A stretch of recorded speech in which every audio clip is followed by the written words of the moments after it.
how to log in to Netflix on your phone. If you would like to log in to your Netflix application or account from your phone, it is very simple. First, if you're using Android, go to your Play Store and download the Netflix app. Same for iPhone users, go to your App Store and download the Netflix app. Open the Netflix app, and this is the type of interface that you will be able to see. Just wait until the app has completely loaded up.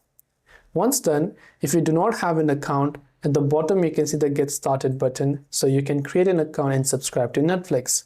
But if you already have an account, on the top right hand side, you can just look for the sign in option that you can see there. Then when you tap on sign in, here you have to simply enter your email or phone number and password.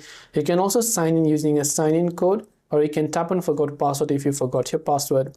But if you do remember your details, enter your email or phone number associated with your account, enter your password and tap on sign in.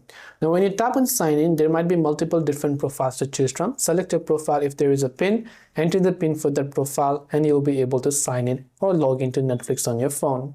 I hope the video helps you out. If you have got any further questions, feel free to also leave them down in the comment section below. As always, thanks for watching till the very end of this tutorial and see you soon in the next video.